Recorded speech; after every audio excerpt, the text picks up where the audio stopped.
Welcome, welcome, welcome. TBW Clips. I am Tyson. Today, we're getting into California. I got a clip here about California fast food wages going up to $20. Well, they're already pretty high before. They were about what, 15, 50, $16 an hour. It goes up to now $20 an hour. Prices are already high. Let's see how this impacted the businesses out there in California. California's AB 1228 goes into effect, hiking the minimum wage for hundreds of thousands of fast food restaurant employees in the state from $16 an hour to $20 an hour. The change leaving many restaurant owners concerned. We're no longer hiring. We're not backfilling positions. We're not growing in the state anymore. We're not expanding more locations. And I'm ultimately thinking about selling or closing my business. Cinnabon? Ahead of today's wage hike, major chains, including Chipotle, McDonald's, Starbucks, Jack in the Box, and Shake Shack, warn that diners would see higher menu prices, while other chains, including Pizza Hut, announced layoffs. Brian Hom is a franchisee at Vitality Bowls Superfood Cafe. He operates locations up in the Bay Area.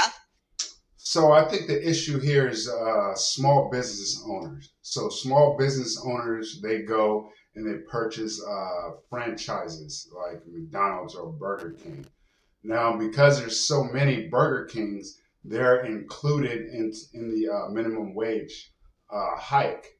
So if you have like a standalone restaurant, it does not apply. You still have to pay the $16 instead of the 20. Well, because you're a franchise into one of these big corporations, now you have to pay the $20 also. So this is hitting not just the corporations who pretty much can probably afford it, but the small business owner who can't. They're buying a standalone McDonald's, and now they have to pay their employees $20 an hour. So I think that's like the biggest issue. The small business owners who purchase these franchises. And San Jose and Los Gatos, they are statewide, though. He joins me now with more. What a day for you, sir. Thanks so much for being with us tonight here in Los Angeles. How is this impacting your franchises up there in the Bay Area? Did you raise prices today, and if so, by how much? Yeah, we raised prices today 5 to 10%, and my concern is the increased price will deter my customers from returning. It's a significant Superfood Cafe increase, for the state of California, 25%, and I'm afraid that we will not have enough revenue to cover the cost of this wage increase. It's now becoming, the price of becoming, it's a luxury to go out and eat now. It's not just a normal, I want to go get something to eat. Some of my customers said they may start just cooking at home, not going out anymore. Yeah, so for instance, prices you at said 5 grocery to stores 10% very expensive price too. increases today. Did you hear specifically? I know you just mentioned that some customer says I may have to just not come here and be your customer anymore, sir. I have to cook at home. Is that really across the board that you heard that today? Well, I haven't. I'm in the store every day because it's a small business, family owned. My wife, my 2 sons, and my daughter-in-law work there. And yeah, I talk to people, and they're looking at the prices, and they're thinking, before where they would just come in, throw in their credit card. Now they're, looking at alternative types of food. Mm-hmm. But fast food is going to be a lot higher for everybody. And I'm concerned, like I said, I may have to start cutting hours, laying off, eventually maybe even closing the store, which, I'm a community store. We opened up for the last 7 years because we're food allergy safe. My 18-year-old son had died from a food allergy. Oh. So I created this store to honor him and as well as educate people so we pass the ball. I have EpiPens in my store, so, and it has personal, it's a personal thing that this store, I have a passion behind the store because it's healthy eating and it's food allergy safe. I have many customers who come in because I know how, fatal a food allergy could be. Oh my gosh, sir, I'm so sorry. I had no idea about the loss of your son. So thank you for sharing that. Obviously, this is part of your business model. Worst case scenario, you just said that you may have to shut down. How soon would you be making that decision to do that? Well, first of all, we just raised prices today. So I'm in there every day. I'm trying to get a feel of my customers to see how much of an impact that is for them to take the increase. And also, it's labor is like the second highest behind the cost of goods sold. So while I have to look at, do I need to cut hours? There's in one of my stores we were running with 4 or 3, we're down to 2. So now we got to continually look. We definitely have stopped hiring, and now we got to look at, can we maintain the people? But it's too early to say because today's the first day. Well, so you've stopped hiring, increased prices, and you may have to cut back on hours. Again, I know it's been quite the day for you, Brian Halm with Vitality Bowls. We appreciate you. And when I'm up in the Bay Area, I'll make sure. I know you have a location in Santa Rosa where my mom lives. I will definitely frequent your store. Thank you, sir. All right. Thank you. Okay. Well, today's wage hike for those roughly 540,000 fast food workers represents a huge spike from this date 10 years ago when California's minimum wage was $8 an hour. With more on the impact the new fast food minimum wage will have on consumers. Man. I'm joined by Sean Hyatt, Associate Professor of Management and Organization at the USC Marshall School of Business. Let me just say this. The whole purpose, I'm thinking, behind raising the minimum wage is because they believe that the businesses, the corporations, have enough revenue coming in where they can cover the costs. However, that's not how it works. And you've seen it several times. When you raise taxes, the businesses raises prices.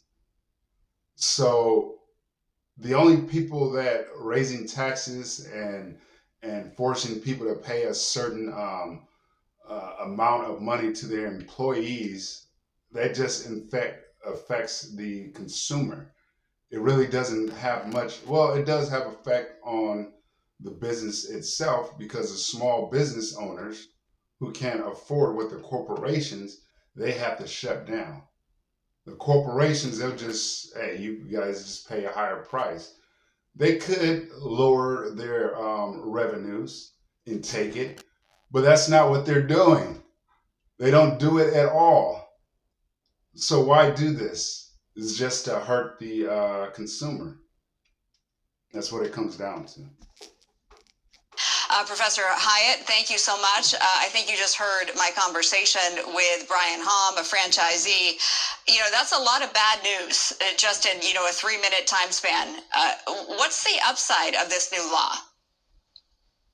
What Brian said is kind of typical what we expect to happen with this law. The upside is we can see greater automation and innovation in the state of California.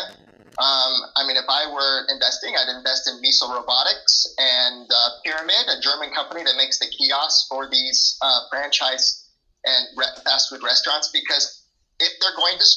Are you kidding me? Are you kidding me? Push the worker out and get automated. Wow, this is crazy. I thought this was to help the worker make more money to be able to provide for their family. But they're losing their jobs and being replaced with machines. Is this what their plan is? That's what he said the benefit of this is. Who does that benefit? The corporation, who just has to pay a one-time payment for the machine, and then it works out for itself throughout time. You make that money back because you're not paying on it. The only thing you will pay is for someone to come in and fix the machine if it messes up. That's the only payment you would have to pay. You're not paying anything regularly. A one-time payment. So who makes out? Not the worker. Who they say they will at some point have to automate, and these are the makers of the automated robotics in the back as well as the front-facing customer side. This is how I got rid of bed bugs for less than $40. I was honestly surprised when this worked. Sorry about robotics in the back as well as the front-facing customer side. I mean, that's an upside. But then again, if I'm a fast food worker and I'm saying, hey, I'm really happy with my, $4 increase that I got today, that doesn't sound like much of an upside for me because I'm going to be replaced by a machine. That is correct. I mean, in the aggregate, this will have a negative impact on fast food workers because there's just going to be fewer of them. The prices can only be sustained so much. I mean, so what's the point? What he said, and this is what we're seeing also in the research, right? That and what the calls of quarterly calls of McDonald's and other leaders is the prices have gone up so much over the last 4 years because of many different factors, supply chain issues, inflation, fiscal stimulus from the government, that now McDonald's is extremely concerned. I'm just going to use them as an example, that those under $45,000 are not frequenting anymore their restaurant. And this is a big concern because that's where they have the highest volume. Now, keep in mind, places like Brian's and McDonald's, because it's such a low margin business, it's all about volume. They have to have many, many people coming in all the time. If fast food becomes much more of a luxury good item that's only purchased once in a while, these businesses cannot survive. You know what I've heard a lot is from people about, they see the corporation names, Starbucks, McDonald's, huge profitable companies. Why can't they offset the cost themselves from the top down? Well, what we are going to see with them, they're going to be the ones most likely to survive because they've got the large corporate investment money.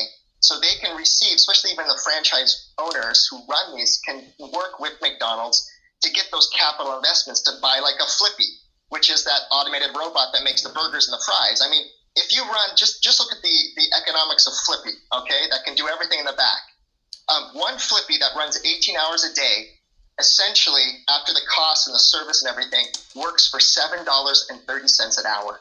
So you can replace 3 workers with one automated robot in the back end if you've got the capital money to buy it and invest in it in the first place. I think we did a report on the Flippy. Is it right? opening up in Pasadena? It's like the only place locally, if I'm not mistaken, Susan Hirosuna. Yes, there is a restaurant in Pasadena that claims to be fully automated. Yeah, and she liked the burger there too. They did a good job making the burger. I remember that. Okay, well, we appreciate you taking the time out to be with us tonight at 6 o'clock, Professor Sean Hyatt, USC. Thank you so much. Crazy. Those in California, you want to get a burger, might I suggest Red Robin, Chili's. You'll pay less at a restaurant than you would at a fast food restaurant, sit-down restaurant or a fast food restaurant. That's crazy. Well, you guys let me know what you think.